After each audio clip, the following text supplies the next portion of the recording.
흑백 TV 앞에 모인 우리 동네 그 골목이 그립습니다. 여러분, 혹시 이런 기억 있으십니까? 저녁 해가 뉘엿뉘엿 넘어갈 무렵 골목 어귀에서 누군가 소리를 질렀습니다. 야, TV 나온다. TV. 그 한마디면 충분했습니다. 골목 이쪽 끝에서 저쪽 끝까지 아이들이 우르르 몰려들었습니다. 어른들도 부채질을 멈추고 슬그머니 자리에서 일어났습니다. 밥상을 물리던 어머니들도 막걸리 잔을 기울이던 아버지들도 모두 한 방향을 바라봤습니다. 흑백 화면 속에서 뭔가가 움직이고 있었습니다. 그때 그 화면이 얼마나 선명했는지, 얼마나 컬러였는지는 중요하지 않았습니다. 그 앞에 모인 우리 동네 사람들의 얼굴이, 그 웃음이, 그 온기가 진짜 컬러였으니까요. 오늘은 그 시절 이야기를 해보려고 합니다. 흑백 TV 앞에 모이던 우리 동네, 연탄불이 피어오르던 골목, 새마을 운동의 함성이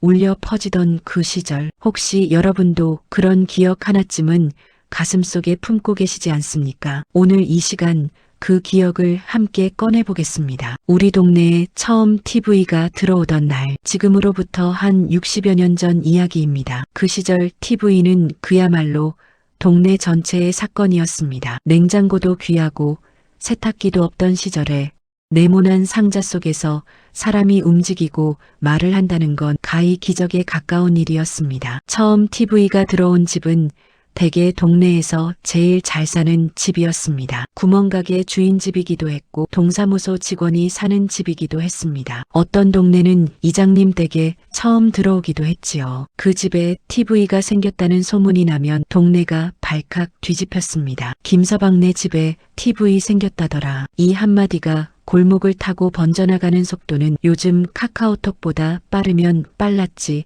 결코 느리지 않았습니다. 저녁이 되면 그 집 마루 앞에 동네 사람들이 삼삼오오 모여들었습니다. 평상을 내다 놓기도 하고 멍석을 깔기도 했습니다. 마당이 좁으면 담 너머로 목을 빼고 봤습니다. TV 주인집 어머니는 그 많은 사람들 눈치를 보면서도 한편으론 내심 뿌듯한 표정을 감추지 못했습니다. 동네 잔치가 따로 없었습니다. 화면이 지직거려도 좋았습니다. 안테나가 바람에 흔들려서 화면이 뒤집혀도 괜찮았습니다. 누군가 안테나를 잡고 이리저리 돌리면 나머지 사람들이 소리쳤습니다. 거기서 멈춰. 아, 더 돌려. 아니, 다시 거기. 안테나 잡은 사람은 팔이 저려도 내색하지 않았습니다. 그게 그날의 사명이었으니까요. 그렇게 우리 동네 흑백 TV 시대가 시작됐습니다. 연탄불 앞에서 나누던 따뜻함. TV 이야기를 하려면 연탄 이야기를 빼놓을 수가 없습니다. 그 시절 겨울이면 골목마다 연탄 연기가 피어올랐습니다. 아침마다 연탄재를 갈아 끼우는 소리, 연탄 집게가 쨍그랑거리는 소리. 그게 그 시절 겨울 아침의 배경음악이었습니다. 연탄은 참 신기한 물건이었습니다. 그걸 피우면 집안이 따뜻해지는데 잘못 피우면 목숨을 잃을 수도 있었습니다. 연탄가스. 참 무서운 말이었습니다. 겨울밤마다 어머니들은 자다가 일어나서 창문을 조금씩 열었습니다. 연탄가스 때문에 잠들면 못 깨어난다는 걸 몸으로 알고 있었기 때문입니다. 동네에서 연탄을 나르는 날은 어른 아이 할 것 없이 모두 나섰습니다. 연탄 한 장이 얼마나 무거운지 손이 시렵도록 잡아도 손에서 놓치기 일쑤였습니다. 어른들은 2장씩 들고 아이들은 1장씩 들고 줄을 지어 날랐습니다. 연탄 창고에 가득 채워지면 그 겨울은 조금 든든했습니다. 연탄불 위에는 항상 주전자가 올려져 있었습니다. 방바닥은 뜨끈했고 그 뜨끈한 방바닥에 배를 깔고 누워서 TV를 보는 것이 그 시절 최고의 사치였습니다. 아버지는 양말 발로 방바닥을 밀며 누워 계셨고 어머니는 그 옆에서 양말을 꿰매거나 콩을 골랐습니다. 아이들은 엎드려서 숙제를 하는 척하면서 눈은 TV에 박혀 있었지요. 연탄불이 꺼지지 않도록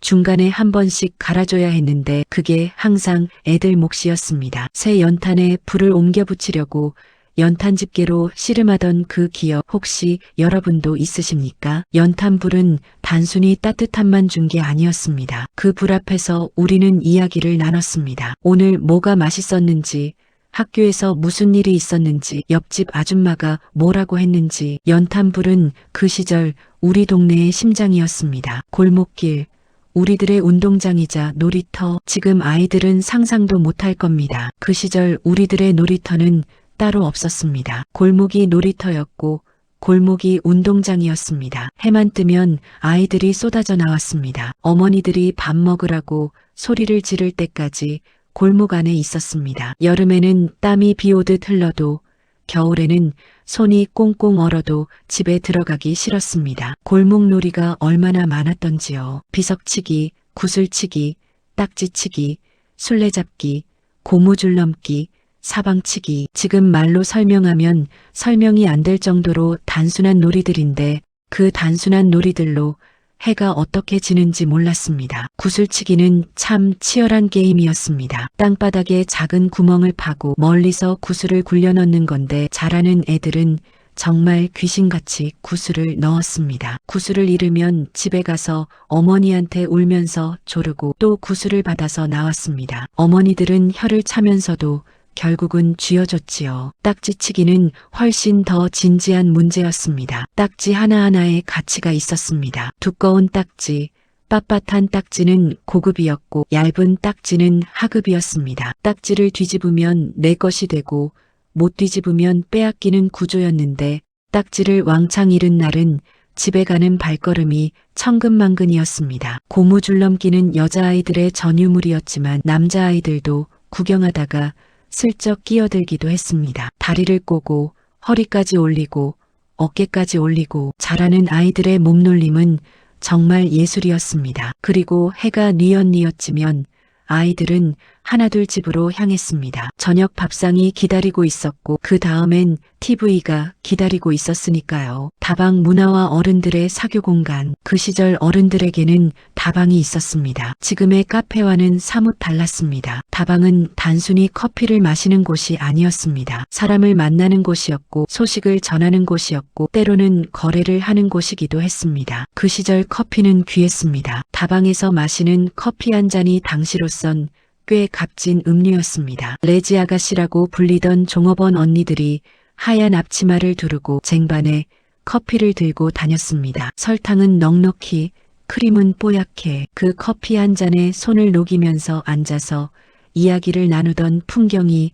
그 시절 다방이었습니다. 다방에는 꼭 유행가가 흘러나왔습니다. 전축이라고 부르던 큰 기계에서 음반이 돌아가면서 노래가 나왔는데 그게 배경음악이 되었습니다. 이미자, 패티김, 남진, 나훈아. 그 목소리들이 다방 안을 채우면 사람들은 자연스럽게 흥얼거렸습니다. 아버지 세대 남자들은 다방에서 신문을 보기도 했습니다. 다방에 비치된 신문은 이미 여러 사람 손을 거쳐 구겨지고 접혀 있었지만 그래도 읽었습니다. 세상 돌아가는 이야기, 정치 이야기, 국제 정세 이야기. 요즘으로 치면 뉴스 댓글 같은 역할을 다방에서 했던 겁니다. 어머니들에게는 또 다른 사교 공간이 있었습니다. 바로 우물가와 빨래터였습니다. 수도가 없던 시절 동네 공동 우물에서 물을 길어 올리면서 어머니들은 그날의 소식을 주고받았습니다. 누구 집에 경사가 났는지, 누구 집 애가 시험에 붙었는지, 누구 집 영감이 또 술을 먹고 들어왔는지. 빨래터는 더했습니다. 빨래를 두드리는 소리 사이사이로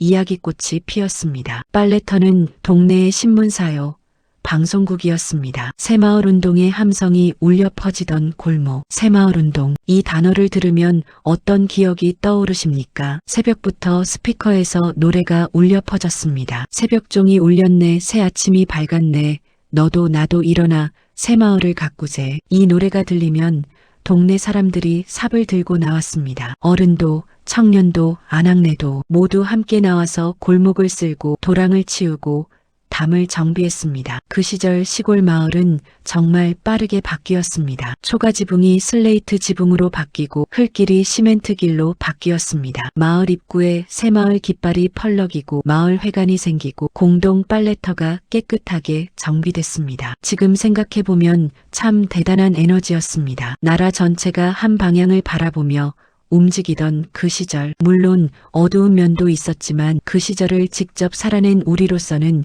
그 뜨거운 에너지를 잊을 수가 없습니다. 어머니들은 손수 마을 화단에 꽃을 심었습니다. 봉숭아, 채송화, 백일홍, 담벼락 아래 줄지어 핀 꽃들이 골목을 환하게 만들었습니다. 아이들은 그 꽃잎을 따서 손톱에 물을 들이기도 했지요. 아버지들은 마을 공동 작업에 빠짐없이 나갔습니다. 나가지 않으면 눈총을 받던 시절이었으니까요. 하지만 단순히 눈총이 무서워서가 아니라 우리 마을은 우리가 가꾼다는 자부심이 있었습니다. 그 자부심이 새마을 운동을 이끈 진짜 힘이었다고 생각합니다. 만화가게 앞에서의 그 설렘, 그 시절 아이들의 성지가 어디였는지 아십니까? 만화가게였습니다. 지금의 만화방과는 조금 달랐습니다. 작은 책방처럼 생긴 가게에 만화책들이 빼곡히 꽂혀 있고 가게 안에는 작은 의자들이 있었습니다. 돈을 내면 만화책을 빌려서 그 자리에서 읽을 수 있었습니다. 한 권에 얼마, 두 권에 얼마, 그 돈이 어디서 났을까요? 어머니한테 심부름값으로 받거나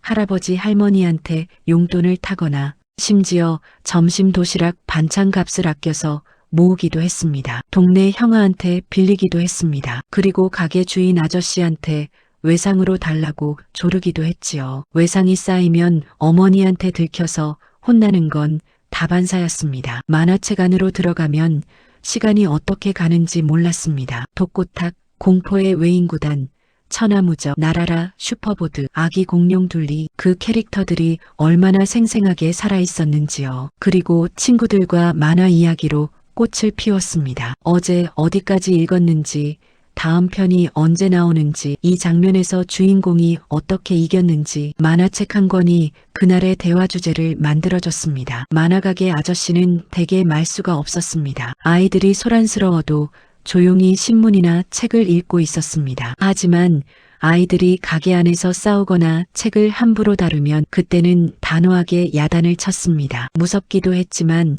그래도 만화가게 아저씨는 우리들의 영원한 은인이었습니다. TV 앞에 모이던 그 밤들, 이제 다시 TV 이야기로 돌아오겠습니다. 그 시절 인기 프로그램이 시작되는 날 밤이면 동네 분위기가 달라졌습니다. 빨리 저녁을 먹어야 했고 빨리 숙제를 마쳐야 했습니다. 모든 것이 TV 앞에 앉기 위한 준비 과정이었습니다. 그때 어떤 프로그램들이 있었는지 아십니까? 격투기 중계가 있던 날 밤은 특히 대단했습니다. 홍수환, 김기수, 유재두, 우리나라 선수가 세계 챔피언에 도전하는 날이면 온 동네가 들썩였습니다. TV가 없는 집 아이들은 TV 있는 집 마당에 모여서 함께 봤습니다. 우리 선수가 펀치를 날릴 때마다 환호성이 터졌고 맞을 때마다 온 동네가 탄식했습니다. 홍수환이 챔피언 벨트를 차던 날, 그날을 기억하시는 분 계십니까? 2074년의 일이었습니다. 그날 밤 동네에서 어른들이 얼마나 기뻐했는지, 어떤 아저씨는 마당에서 덩실덩실 춤을 추었고 어떤 할아버지는 눈물을 훔치셨습니다. 연속극이 방영되는 날도 빠질 수 없었습니다. 그 시절 연속극은 지금의 드라마와는 달랐습니다. 일주일에 한 번, 또는 매일 저녁 조금씩 이어지는 이야기. 주인공이 고생하면 어머니들은 한숨을 쉬었고 악당이 나오면 욕을 하셨습니다. 진짜 화가 나셔서요. 그리고 가수 프로그램이 있는 날이면 아버지들이 흥겨워하셨습니다. 남진이 나오면 어머니들이 설레었고 나훈아가 나오면 할머니들이 손을 치셨습니다. TV는 단순한 기계가 아니었습니다. TV는 우리 동네 사람들을 하나로 묶는 구심점이었습니다. 함께 기뻐하고 함께 슬퍼하고 함께 흥분하게 만드는 마법 상자였습니다. 그 시절 어머니들의 일상, 이 이야기를 하면서 어머니들을 빼놓을 수 없습니다. 그 시절 어머니들은 정말 대단하셨습니다. 새벽부터 일어나서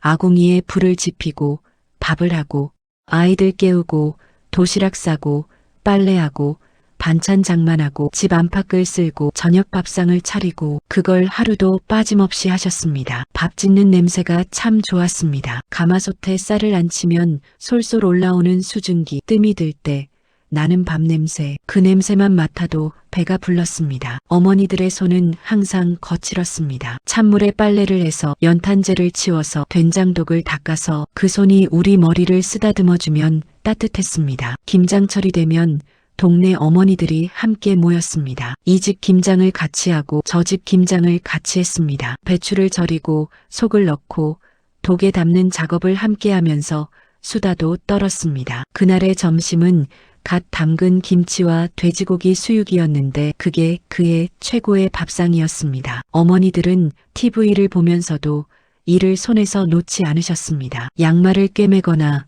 콩을 골라내거나 고춧가루를 빻거나 손은 바쁘게 움직이면서도 눈은 TV를 보셨습니다. 드라마에서 눈물 나는 장면이 나오면 손을 멈추고 눈물을 닦으셨지요. 어머니, 이 말 한마디에 그 시절이 다 담겨 있습니다. 소풍날의 설렘과 도시락, 그 시절 아이들에게 1년 중 가장 기다려지는 날이 언제였는지 아십니까? 소풍날이었습니다. 소풍 전날 밤은 잠을 이룰 수가 없었습니다. 내일 날씨가 좋을지 걱정되고 도시락은 어떤 반찬이 들어갈지 기대되고 창문 밖 하늘을 살피며 비가 오지 않기를 빌었습니다. 소풍날 아침 어머니는 이른 새벽부터 일어나셨습니다. 계란 프라이를 부치고 소시지를 볶고 김밥을 싸고 그 김밥이 얼마나 맛있었는지요. 지금 식당에서 먹는 김밥이 아무리 고급이어도 그 맛이 안 납니다. 어머니 손으로 싼 소풍 김밥 맛이 세상에서 제일이었습니다. 도시락을 보자기에 싸서 들고 학교를 향해 가면 골목에서 동네 친구들을 만났습니다. 모두 신이 나 있었습니다. 발걸음이 평소보다 가벼웠습니다. 목적지에 도착하면 제일 먼저 할 일이 있었습니다. 좋은 자리를 잡는 것이었습니다. 그늘진 곳, 나무 옆 개울가, 자리 싸움이 꽤 치열했습니다. 도시락을 여는 순간이 클라이맥스였습니다. 옆 친구 도시락을 슬쩍 보면서 더 맛있어 보이면 부러웠습니다. 하지만 우리 어머니 도시락이 역시 제일이었습니다. 선생님이 애들 도시락 나눠 먹어라 하시면 서로 반찬을 교환했습니다. 이 집 도시락, 저 집 도시락, 반찬이 섞이면 더 맛있었습니다. 그게 그 시절 소풍의 참맛이었습니다. 그 시절 선생님과 학교 이야기도 빼놓을 수 없습니다. 그 시절 선생님은 참 무서우셨습니다. 회초리가 있었고 벌을 세우는 것도 있었습니다. 지금이야 상상도 못할 일이지만 그때는 그게 다 교육이었습니다. 하지만 또 정이 있으셨습니다. 힘든 사정이 있는 아이에게는 따로 도움을 주기도 하셨고 아픈 학생을 업고 보건실로 뛰어가기도 하셨습니다. 엄격하면서도 따뜻한 그게 그 시절 선생님이셨습니다. 학예회 날은 온 학교가 들썩였습니다. 학예회를 위해 몇 주를 준비했습니다. 노래를 연습하고 춤을 연습하고 연극을 연습하고 학예회 날 부모님들이 학교에 오시면 그게 그렇게 뿌듯했습니다. 운동회는 또 얼마나 대단한 행사였습니까? 천군 백군으로 나뉘어 달리기를 하고 줄다리기를 하고 박 터뜨리기를 했습니다. 부모님들이 오셔서 응원을 하고 도시락을 함께 먹었습니다. 그날은 선생님도 아이들도 모두 함께였습니다. 학교 앞 문방구는 또 하나의 성지였습니다. 뽑기 기계 앞에 서면 발이 안 떨어졌습니다. 딱지, 구슬, 사탕, 거기서 뭔가를 사는 것이 그 시절 아이들의 소확행이었습니다. 라디오, TV보다 먼저였던 우리의 벗. TV 이야기를 하면서 라디오도 언급해야겠습니다. TV가 들어오기 전에 라디오가 있었습니다. 라디오는 TV보다 훨씬 더 오래, 더 많은 가정에 있었습니다. 새벽에 라디오를 켜면 농촌 프로그램이 나왔습니다. 논밭에 나가기 전에 날씨를 확인하고 영농 정보를 들었습니다. 아침 드라마도 라디오로 들었습니다. 어머니들은 부엌에서 일하면서 라디오 드라마를 들으셨습니다. 라디오 드라마는 상상력의 매체였습니다. 눈으로 보는 게 아니라 귀로 들으면서 머릿속에 그림을 그렸습니다. 목소리 연기만으로 웃고 울었습니다. 그리고 라디오 음악 프로그램이 있었습니다. 지금도 기억나는 노래들, 그 시절 라디오에서 처음 들었던 노래들이 많습니다. AM 주파수를 맞추는 게 쉽지 않았습니다. 다이얼을 돌리면 지직지직 잡음이 나다가 딱 맞는 주파수를 찾으면 선명하게 소리가 났습니다. 그 순간에 희열이 있었습니다. 배터리가 떨어지면 라디오가 힘없이 목소리를 낮췄습니다. 배터리를 교체할 돈이 없을 때는 전봇대에 귀를 대거나 조금 더 가까이 붙어서 들었습니다. 그래도 끝까지 들었습니다. 명절의 풍경, 그 시절 명절은 지금과 달랐습니다. 설날과 추석이 다가오면 동네 분위기가 달라졌습니다. 장에 가서 새옷감을 사고 어머니들이 밤새 바느질을 해서 새옷을 만들었습니다. 그 새옷을 입고 세배를 드리는 날 아이들 얼굴이 얼마나 빛났는지요. 세뱃돈이라는 것도 그 시절에는 참 귀했습니다. 10원, 50원, 100원 그게 전 재산이었지만 그 돈을 쥐고 있으면 세상을 다 가진 것 같았습니다. 차례를 지내는 날 아침 집안에 음식 냄새가 가득 찼습니다. 전을 부치는 냄새, 탕국 끓는 냄새, 매 짓는 냄새. 온 가족이 한자리에 모여서 차례를 지내고 함께 음식을 나눠 먹었습니다. 명절 연휴에는 TV에서 특별 프로그램이 나왔습니다. 씨름대회, 가요 프로, 영화. 온 가족이 둘러앉아 그걸 보는 게 명절에 빠질 수 없는 풍경이었습니다. 고향에서 가족들이 모이는 날, 오랫동안 못 봤던 친척들이 마당에 삼삼오오 모여 이야기꽃을 피웠습니다. 아이들은 사촌들과 어울려 골목을 누볐습니다. 어른들은 밤새 이야기를 나눴습니다. 그게 명절이었습니다. 우리 동네 구멍가게, 골목 이야기에서 구멍가게를 빼놓으면 안 됩니다. 동네마다 반드시 하나씩은 있던 구멍가게, 그 작은 가게가 얼마나 많은 역할을 했는지 모릅니다. 쌀이 떨어지면 구멍가게에서 한 대박 싸왔습니다. 간장이 떨어지면 빈 병을 들고 가서 채워왔습니다. 아이들 간식, 어른들 담배, 막걸리 한 사발, 뭐든 다 있었습니다. 구멍가게 아주머니는 동네 소식통이었습니다. 누가 아픈지, 누가 취직했는지, 누가 시집갔는지, 가게 앞에 잠깐만 앉아 있어도 온 동네 소식을 다 알 수 있었습니다. 외상장부가 있었습니다. 두꺼운 공책에 집집마다 외상 금액이 적혀 있었습니다. 월급날이 되면 아버지가 와서 외상을 갚았습니다. 외상이 너무 쌓이면 아주머니 눈치를 봐야 했지만 그래도 최대한 오래 버텼습니다. 아이들에게 구멍가게는 판타지였습니다. 알사탕, 쫀득이, 뽀빠이, 새우깡, 아폴로, 유리 진열장 앞에 서서 뭘 살지 고르는 그 시간이 그렇게 행복했습니다. 5원짜리 아이스케키 지금도 기억하십니까? 더운 여름날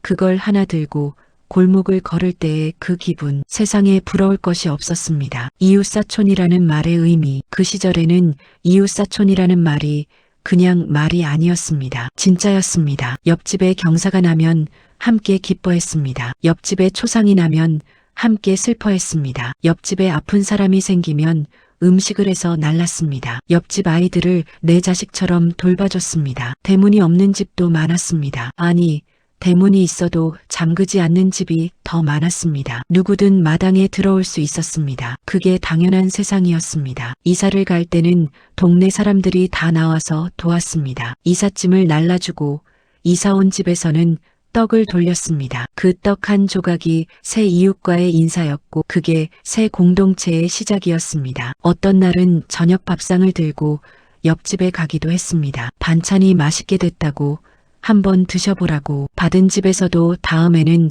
다른 반찬을 들고 왔습니다. 그렇게 반찬이 골목을 오갔습니다. 지금 우리는 옆집에 누가 사는지도 모르는 세상에 살고 있습니다. 아파트 복도에서 마주쳐도 인사를 하지 않는 세상이 됐습니다. 그걸 생각하면 그 시절 골목이 더욱 그리워집니다. 그리움의 끝에서 오늘 이 이야기를 하면서 참 많은 것들이 떠올랐습니다. 흑백 TV 앞에 모이던 동네 사람들의 얼굴, 연탄불 앞에서 나누던 따뜻함, 골목에서 뛰어놀던 아이들의 웃음소리, 다방에서 커피를 마시던 어른들, 새마을운동 노래를 부르며 나왔던 사람들, 만화가게 앞에서 설레던 마음, 그 시절이 마냥 좋았다고 말할 수는 없습니다. 가난했고 힘들었고 부족한 것이 많았습니다. 하지만 그 부족함 속에서도 서로를 채워주던 따뜻함이 있었습니다. 그게 지금 우리가 그리워하는 것이 아닐까 싶습니다. 흑백 TV는 사라졌습니다. 연탄불도, 다방도, 만화가게도, 구멍가게도 대부분 사라졌습니다. 하지만 그 앞에서 함께 웃고 울던 사람들의 온기는 우리 가슴 속에 아직 살아있습니다. 여러분은 어떤 기억을 가지고 계십니까? 혹시 그 시절 골목 기억이 있으시다면 댓글에 남겨주십시오. 어떤 기억이라도 좋습니다. 함께 나누면 더 따뜻해지니까요. 오늘 영상 어떠셨습니까? 좋으셨다면 구독과 좋아요 그리고 주변에 계신 분들께 공유해 주시면 정말 감사하겠습니다. 특히 그 시절을 함께 살아오신 분들께 꼭 보여주십시오. 같이 그 기억을 나눌 수 있도록요. 다음 시간에는 또 다른 우리 시절 이야기로 찾아오겠습니다. 건강하게 잘 계시고 오늘도 행복한 하루 되십시오. 감사합니다. 부록 그 시절 골목에서 불리던 노래들, 아이들이 골목에서 놀 때 부르던 노래들이 있었습니다. 무궁화 꽃이 피었습니다. 이 노래와 함께하는 놀이는 골목 어디서나 볼 수 있었습니다. 한 명이 전봇대나 담벼락에 얼굴을 대고 무궁화 꽃이 피었습니다를 외치면 나머지 아이들이 움직이다가 딱 멈췄습니다. 술래가 돌아봤을 때 움직이면 잡히는 것이었습니다. 여기도 저기도 그 소리가 들렸습니다. 해질 때까지. 그리고 고무줄을 넘으면서 부르던 노래들, 멕시코 노래라고 불리던 것들, 이제는 가사도 기억이 가물가물합니다만 그 리듬만은 아직도 몸에 남아 있습니다. 그 시절 노래는 그 자체로 공동체였습니다. 함께 부르고 함께 뛰고 함께 웃었습니다. 부록 그 시절 연탄 12공탄 이야기. 연탄에는 구멍이 12개 뚫려 있었습니다. 12공탄이라고 불렸습니다. 그 구멍들이 왜 있는지 궁금해하는 아이들이 많았습니다. 어른들은 말씀하셨습니다. 구멍이 있어야 바람이 통해서 잘 탄다고. 그 단순한 원리를 그 시절에 이미 알고 있었던 겁니다. 연탄 하나가 다 탈 때까지 시간이 얼마나 걸렸는지 아십니까? 보통 하루에 2장에서 3장이 들었습니다. 겨울이 길수록 연탄이 많이 필요했고 연탄값이 오르면 가게가 휘청거렸습니다. 연탄 한 장값 올랐다는 소식이 나오면 동네 어머니들 표정이 어두워졌습니다. 그 한 장이 그 시절 가게에서 얼마나 큰 비중을 차지했는지 지금 세대는 감히 상상하기 어려울 겁니다. 그래도 연탄불은 꺼지지 않았습니다. 새벽에 일어나 갈아주고 저녁에 잘 피웠나 확인하고 그 정성이 있었기에 가족들이 따뜻할 수 있었습니다. 부록 흑백 TV에서 컬러 TV로 흑백 TV가 오랫동안 우리 안방을 지켰습니다. 컬러 TV 방송이 시작된 것은 2981년의 일이었습니다. KBS에서 처음 컬러 방송을 시작했을 때 온 나라가 들썩였습니다. 컬러 TV가 있는 집에서 처음으로 컬러 방송을 봤을 때의 그 느낌, 화면 속 잔디가 초록이고 하늘이 파랗고 꽃이 붉었습니다. 흑백으로만 보던 세상이 갑자기 총천연색으로 펼쳐지는 것이었습니다. 그때 어린아이들의 눈이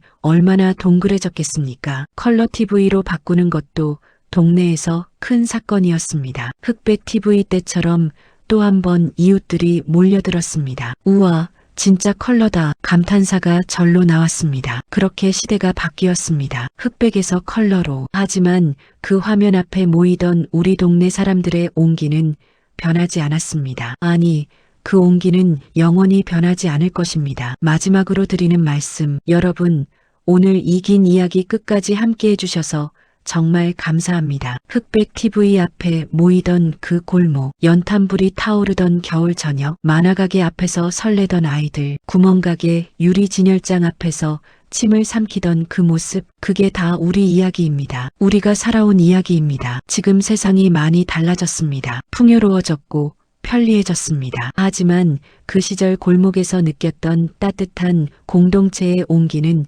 쉽게 찾기 어려워졌습니다. 그래서 우리가 그 시절을 그리워하는 것인지도 모릅니다. 물질이 부족해도 마음이 풍요로웠던 시절, 서로가 서로의 울타리가 되어주던 그 시절, 그 시절을 함께 살아오신 여러분은 정말 대단한 분들입니다. 그 어려운 시절을 헤쳐오셔서 지금 이 자리에 계신 것 자체가 얼마나 대단한 일인지 모릅니다. 오늘 하루도 수고 많으셨습니다. 그리고 그 시절 기억이 오늘 여러분의 하루의 작은 위안과 미소가 되었으면 참 좋겠습니다. 다음에 또 뵙겠습니다. 건강하십시오.